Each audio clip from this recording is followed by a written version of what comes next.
To see all of you this morning. Grab your Bibles, turn it to 1 Samuel chapter 19, and grab your lesson sheets if you have them to lesson 10.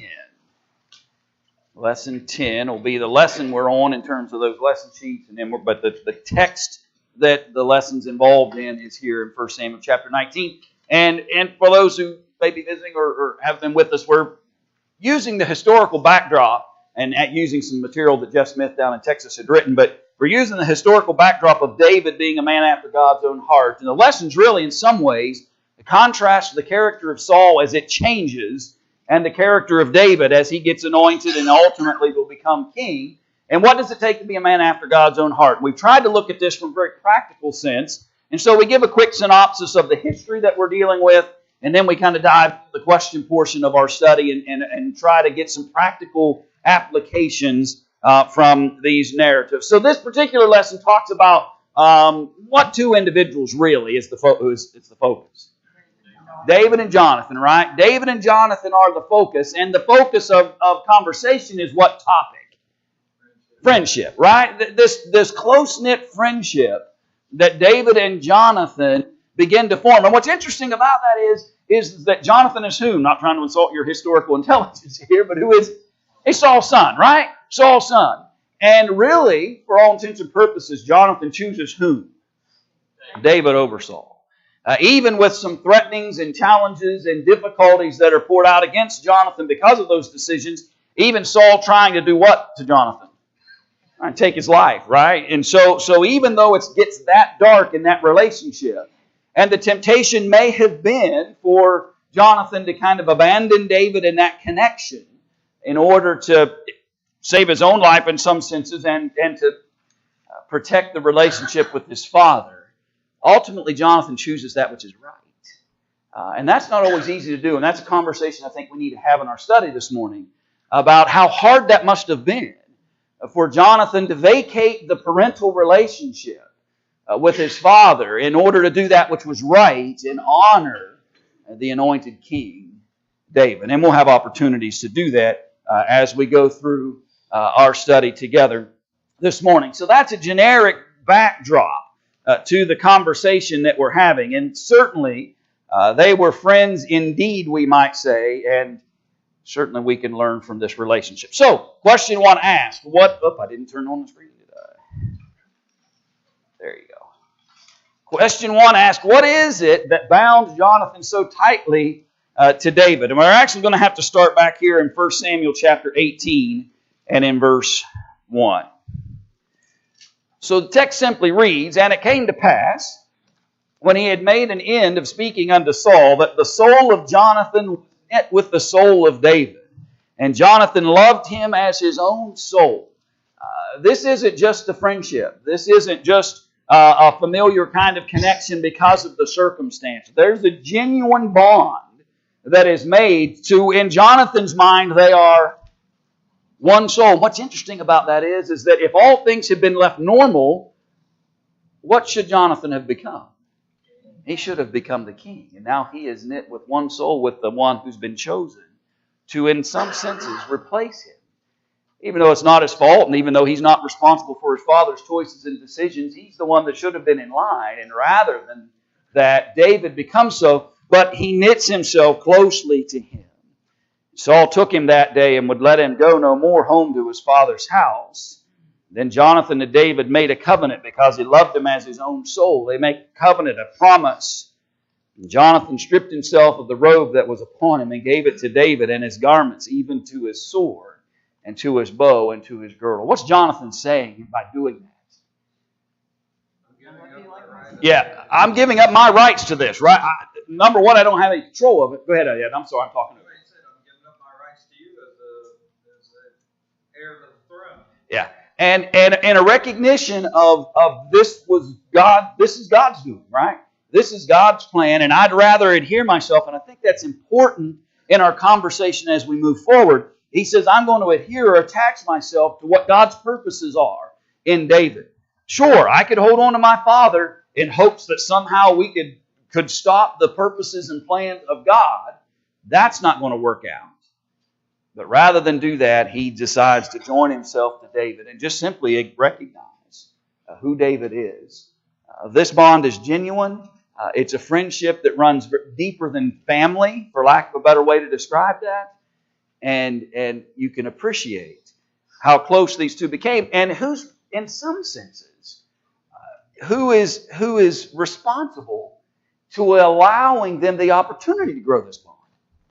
Saul is. Why? What did the text say about David? Yeah, he brings him in and says, you're not what? You're not going back to your father's house.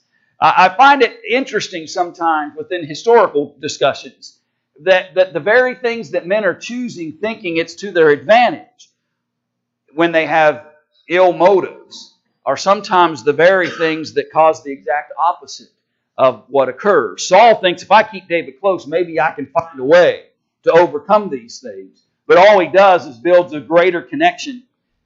Saul's had issues with that, right? He tries to get David, this was last Wednesday, he tries to get David to marry. First, right, Merab first. That David basically says, who am I to become son-in-law of the king? He's very humble about that. And so enough time passes by that she's given to another. And then Michal loves David. And so Saul thinks, well, I'll just take advantage of that opportunity then. And that's not going to work out to Saul's advantage. And now here's his son. And if I keep David close, maybe, and that's not going to work out to your advantage either. Whose plans it in motion here? God's. And it doesn't matter what you do. It wouldn't matter. His only real plan should have been repentance for his failures and an acceptance of what God's plan would have been. And he could have went through whatever time remaining that God had chosen for him and let God's plan be fulfilled. But Saul instead chose to resist and to rebel and to challenge. And now it's actually driven his son where? Away from him and closer to David. It's really sad to see the consequences of this heart of Saul that's making horrible decisions every step of the way. Go ahead, Randy. What do you think it was the admiration Jonathan had for David's courage and his trust in God and defeating Goliath that kind of brought them together to start with? Yeah, and that gets kind of back to the heart of the question that was asked in the lesson. What is it that bound them so tightly, Jonathan, so tightly to David? And so I think it's true that Jonathan has witnessed David being the courageous man that really in some ways his father should have been. And David is the one saying, let's trust the Lord. And David's the one saying, who is this uncircumcised Philistine? That should have been Saul's leadership when it comes to that. And so there's all kinds of reasons that you can think of in relationship to that. Now, he asked a secondary question. I think it's worth a few minutes, and I know this is going to make every guy in the room uncomfortable for a few minutes, but let's ask it. The second question Jeff asked in the material is, why are men often afraid to be so open with their feelings of friendship? There could be a whole host of reasonings behind that. Throw a couple out. Pride, okay? One of the great challenges that you have to overcome sometimes in building friendships is to get pride out of the way. So there's weakness? Yeah, an unwillingness to build these friends. It can show a level of weakness, weakness that we don't want exposed.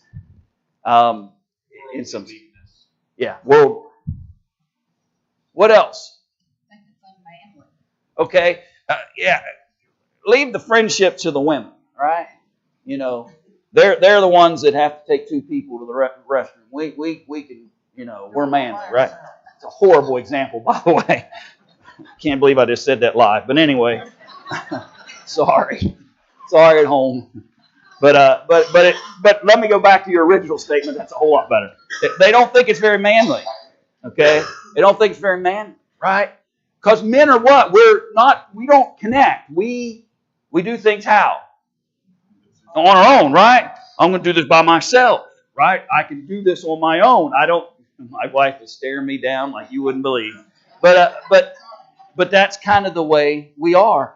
Men don't ask for what? Help and in direction. I'm going to have to rethink how we do classes.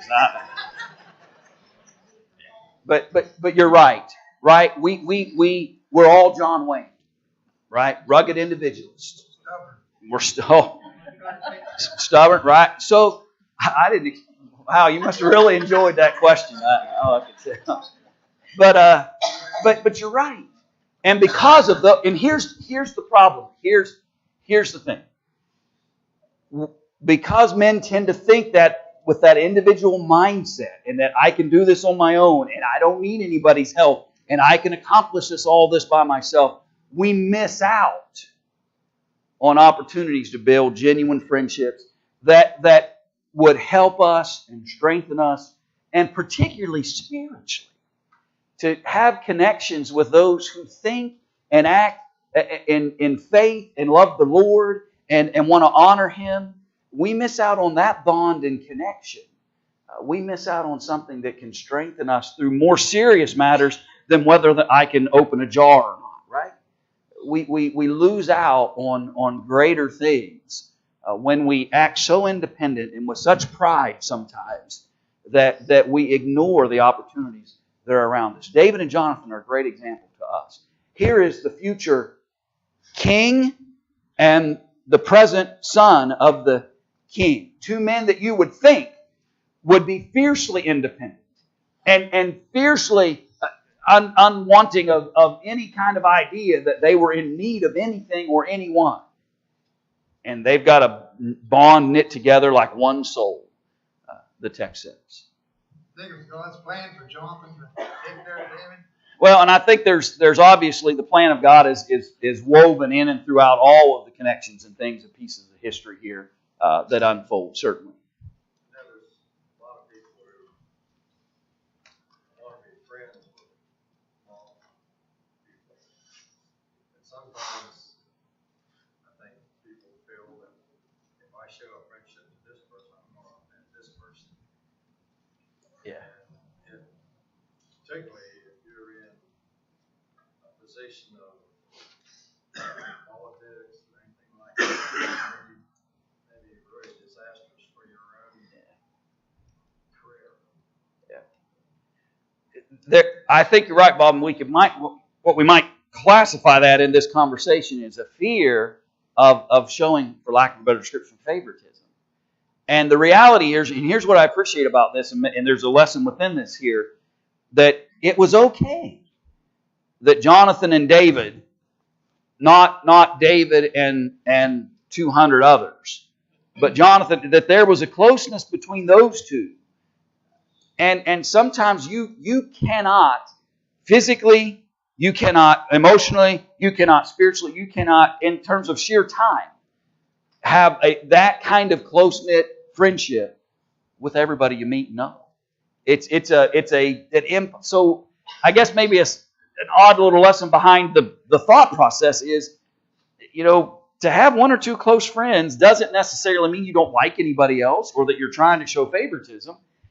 In some senses, it's the only thing that time and energies will allow sometimes. And so we all, but we need to have some connection to people, right? We need to build those connections, and that's not always easy to do. Jonathan was born because he's the heir apparent Yeah. of the kingdom. And his father is not operating on his elevator thing going to the top floor. He's thinking bad thoughts when he should be thinking good thoughts. David, and he's putting himself in a position where his father might react to him negatively. Yeah. Let's jump to 1 Samuel 19 and add this narrative. 1 Samuel chapter 19, verse 1. So Saul speaks to Jonathan, his son, and to all his servants that they should kill. Now the one who has knit himself as one soul to David has now been given the orders by his father, and to all the servants to kill David. But Jonathan, Saul's son, delighted much in David, and Jonathan told David, saying, Saul my father seeketh to kill thee, now therefore I pray thee, take heed to thyself until the morning, and abide in a secret place, and hide thyself. You think Saul's going to like it when he finds out Jonathan's given warning to David? That's not going to go over very well, is it? And I will go out and stand beside my father in the field where thou art, and I will commune with my father of thee, and what I see, that I will tell thee. Not only does he warn David, but he says, I'll also be a what? A watch and a spy and a warning to you. And when I see happenings, things that are going on that might reveal where you're at, I'll let you know. And so it's amazing that Jonathan is willing to counter the actions of his father rather than lose that connection to David. Jump to chapter 20, verse 30.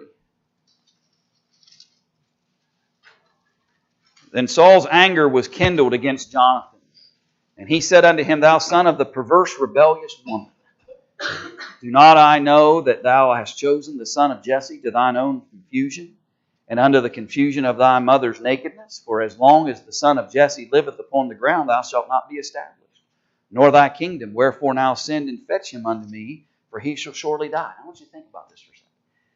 Saul assumes that Jonathan is naive and has a lack of understanding. He says this to his son, don't you know that the son of Jesse, that David is the only thing standing between you and what? The throne. That's not true. Who's standing between Jonathan and the throne? God is.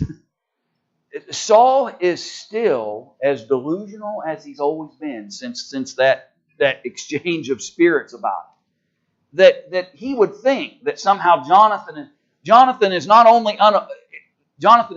fully aware of the situation of David taking the throne. He's already given him what we read earlier, all the robes and all the symbolic things that go along with it. Jonathan's already relinquished this. But Saul can't get it. One of the interesting lessons here is that sometimes some people fail to realize why people aren't selfish. It sounds like a strange way to say that, but what I mean by that is that here's Saul thinking, why aren't you thinking about yourself, Jonathan? You're more concerned about preserving David, who's your replacement. You're more concerned about warning him and helping him and aiding him. Why aren't you being more selfish? Why aren't you thinking of yourself more? In this, that's really what he's saying.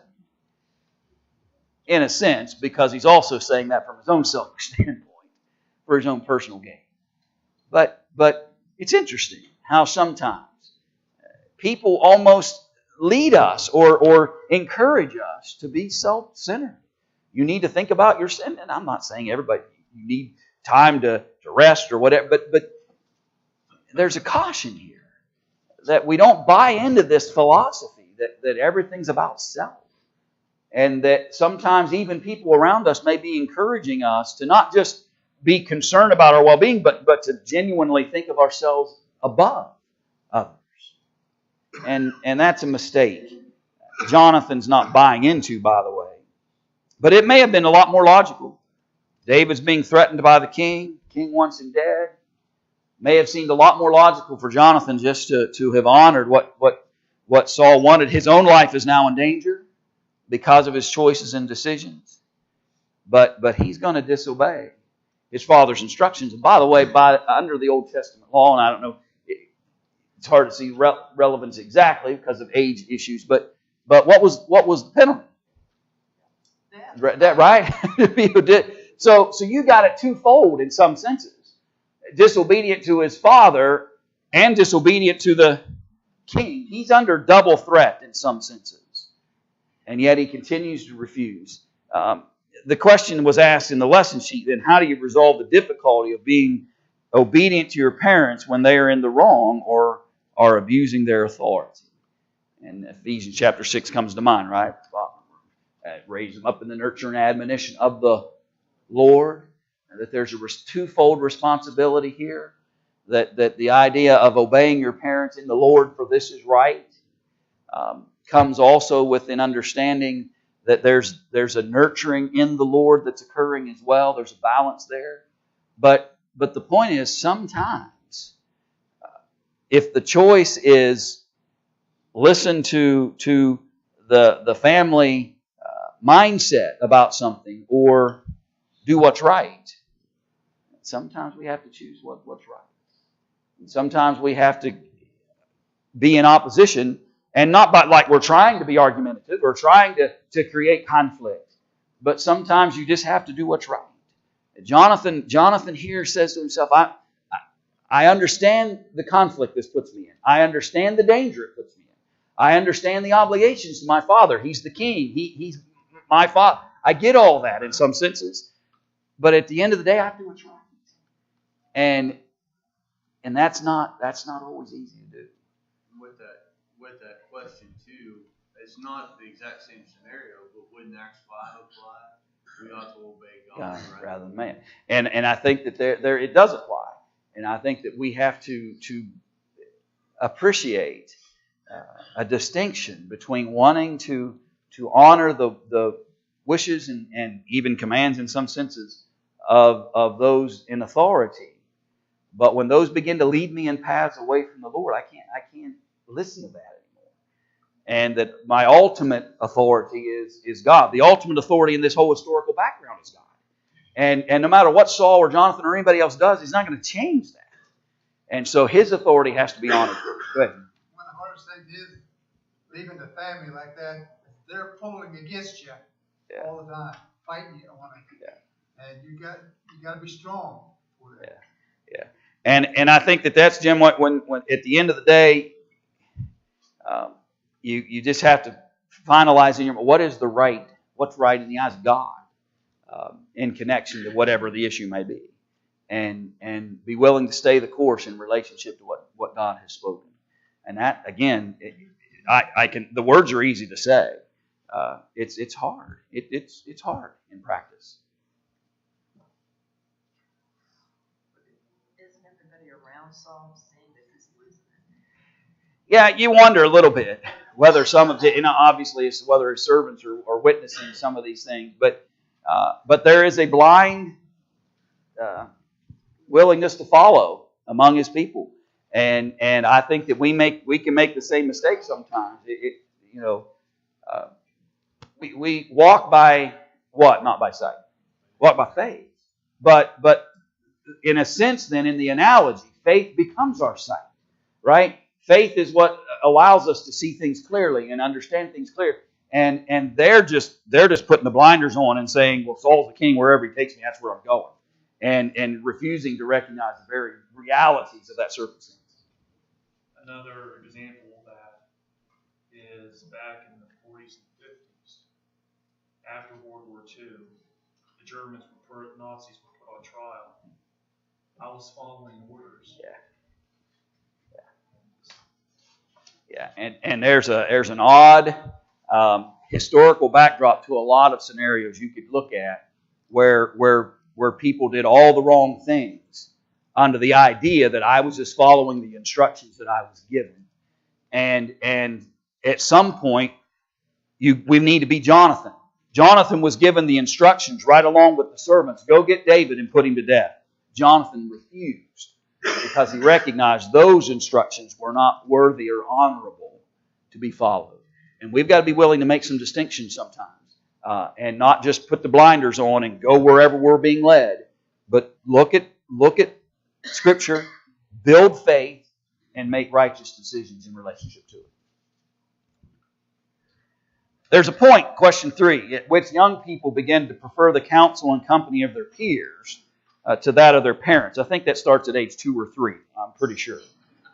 But why is this? I think the kids are hep now. Okay. You're too old and you don't know what's going on now. Okay, so maybe it's because they've convinced themselves that their parents don't understand the circumstance. Their peers also tend to be more permissive. Okay. They're all about having fun and doing what you want to do. Right. Go ahead, Brian. I'm sorry. They have worldly wisdom. Yeah. And let's combine these two thoughts because I think they kind of go hand in hand. In other words, my parents, if they're godly and doing the right things, they're gonna try to stand between me and bad behaviors. My friends are going to join me in the bad behaviors. It's like they say, a good friend will come and bail you out of jail. A great friend will be in jail with you. That's that mindset that here we are that we want people that think like us, and if I want to act like that, then I want to surround myself with people that'll act like that.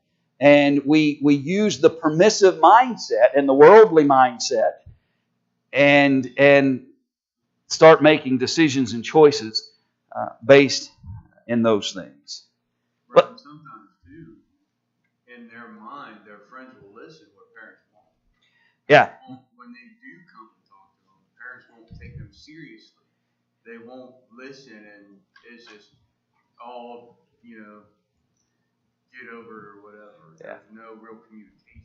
And I think there can be a problem on the other side of this. The temptation might be, and I think rightly so, that there's a conversation that can be had on the children's side, that they're looking for permissive ways, they're looking for validation of bad behaviors and choices sometimes.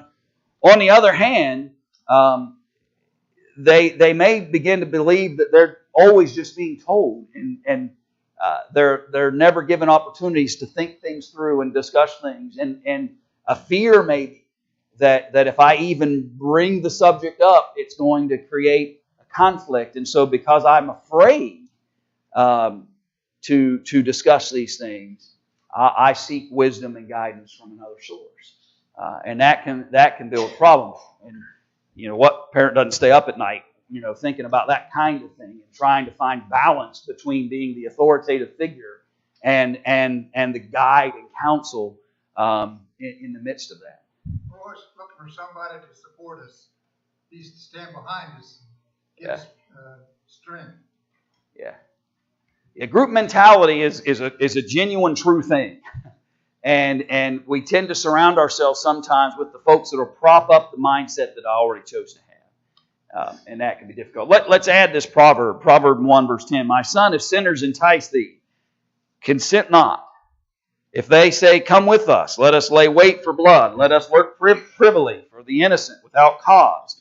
Let us swallow them up alive as the grave, and whole as those that go down into the pit. We shall find all precious substance, and we shall fill our houses with spoil. Cast in thy lot among us. Let us all have one purse. My son, walk not thou in the way with them. Refrain thy foot from their path, for their feet run to evil, and make haste to shed blood. Surely in vain the net is spread in the sight of any bird, and they lay wait for their own blood. They lurk privily for their own lives.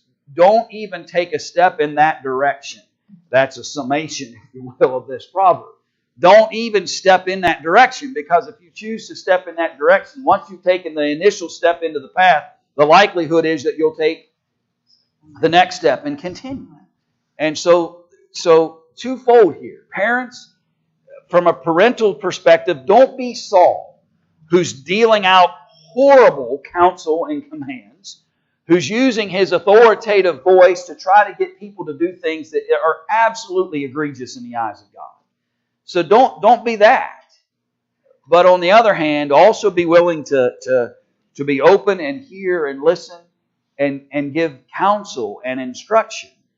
And recognize, I suppose, at the end of the day, that because I told you so isn't enough always. Sometimes it may be all you have in the moment.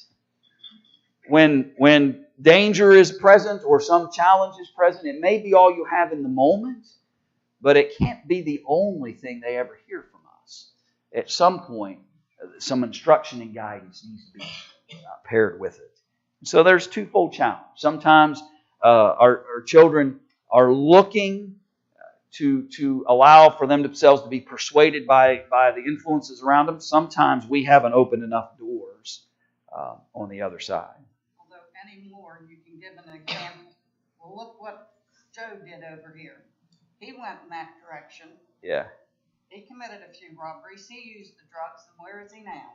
Yeah. Don't get me started on that, because I think we make a mistake. I'm going to say it. I'll say it. We bring those folks into our schools, and they stand up there and they give their spiel about how horrible things were, but at the end of that whole conversation, what do they say? Look at me, Look at me now. I'm walking around schools all over the country giving speeches. This is a great gig. And I'm not trying to be critical of those folks at all. What I'm trying to say is that can be a mixed message of, I survived it. And somewhere that message has got to find a balance where we're not, because the trouble is, they're the exception that survived it. Whereas here's a whole other segment of populace that walked that path that didn't survive it. And somewhere that message has got to be rang clear too. Invite whoever you want. It doesn't, you don't understand. I'm not trying to be critical of that. But you're right. He's in jail now. Yeah. Yeah. And so the difficulty sometimes that can come up is that they can get mixed messages about the results and outcomes of certain behaviors. And we have to be careful. Though, with the, you talk about young versus old. The young mind can interpret what an older mind is trying to say differently than the person speaking and thinking. Yeah. The guy who survived it isn't saying, be like me and you'll survive too. He's saying, I got lucky. Yeah. Don't be like me. But the kid's like, wow, he did all that, had a great time. Yeah. I can do it too. And it's Well, okay. It's just because they're young and immature. Yeah. And I think there's a caution there. And if you want to understand that better, just have a conversation with Isaac, and you'll learn exactly the idea of saying one thing that you think is clear and a completely different meaning will come out of it. But it happens, right? And I think sometimes that's that disconnect, generational disconnect sometimes that can occur. I think young people think they have so much time. Yeah. They can fix this later. Yeah. I can do what, this guy's doing this, and he's having all this success later. Yeah. I can, play that game, and then later I'll fix it. Yeah. And they think they have all that time. They don't see the urgency, of how quick life will be taken. Right. Whatever harm I do today, I'll have time tomorrow to correct. And that's a challenge sometimes to overcome when they've convinced themselves that I'll survive this and come out of it the other side. And again, that's we were all young, right? And the truth is, no matter what, you can talk about any generation, we thought the same way. And we had struggles and challenges with the same concepts that we had to overcome. The scenarios are different, the technology is different, the temptations are different in some ways, but the core issue has never changed. Youth tends to convince itself that there'll be plenty of time to correct whatever it is I harm in the present. Brian, those of us, I'm throwing myself in this category, those of us who are older, though, when we see young people starting to struggle and maybe starting to reject the advice of their parents, those of us who are older, we need to befriend them, because they're looking for someone to talk to other than their parents.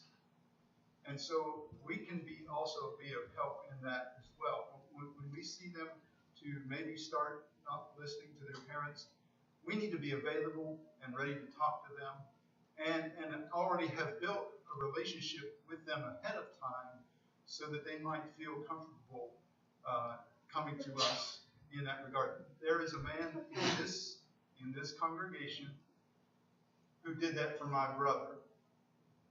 And that man will know who he was. He did that for my brother, and my brother remembers those friendships even to this day. Yeah. Is there not, and somebody might be able to jump out at this, I don't take time to look at, but there's a proverb, I believe, it talks about do not reject the counsel of your father's friend. I'll have to look that up. Trust me, it's something like that. That's a horrible translation of it, but there is a proverb and that's the concept that sometimes it may be difficult because you're concerned about how will the parent react, and so sometimes the temptation is to not talk about it at all.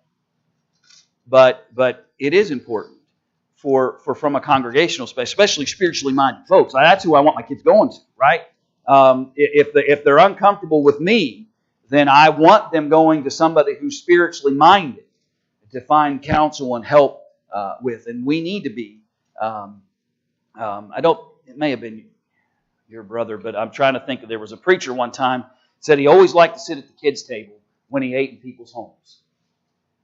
You know what I'm talking about, right? The kids' table, one that's always 30 or 40 feet away, probably hidden around the corner somewhere because the adults need their space. And he said he always asked for a plate at the kids' table because while he was in gospel meetings, he wanted to make connections to the young people that may have been at that table.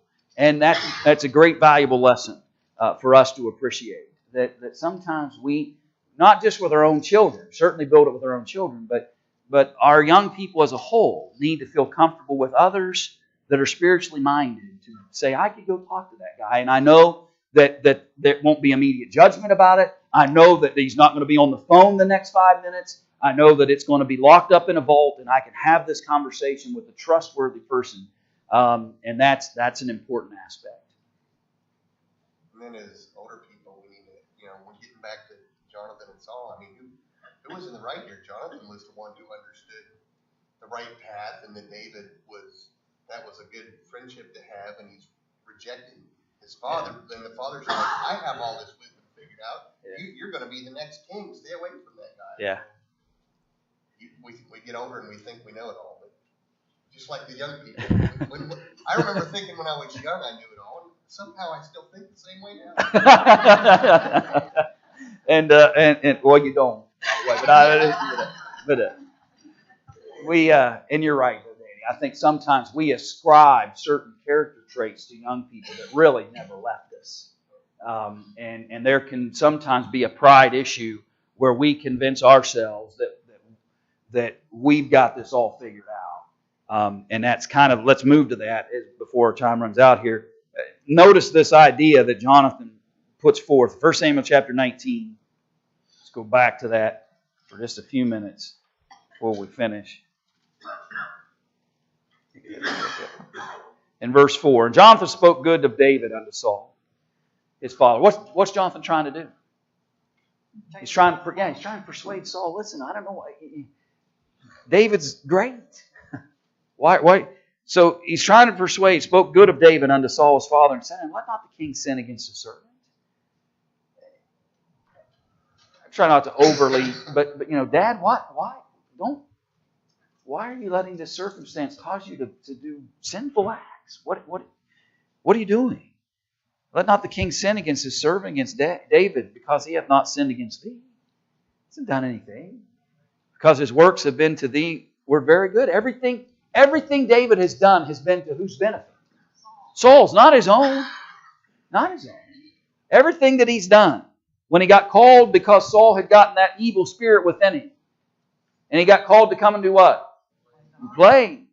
He come and sue the king's state to do that. When he's been sent out to do this work or that work, Saul has done everything, or David has done everything to accommodate Saul. Proverbs 15, it says, plans fail for lack of counsel, but with many advisors they succeed. Yeah, no, it's actually not. I don't think. Yeah, I'll find it later. But notice verse 5. For he did put his...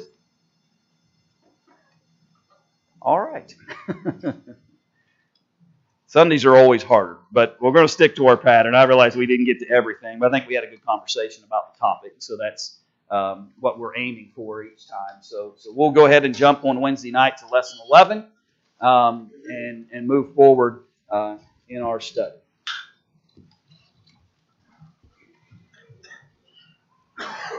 But be advised, I may change my mind between now and Wednesday.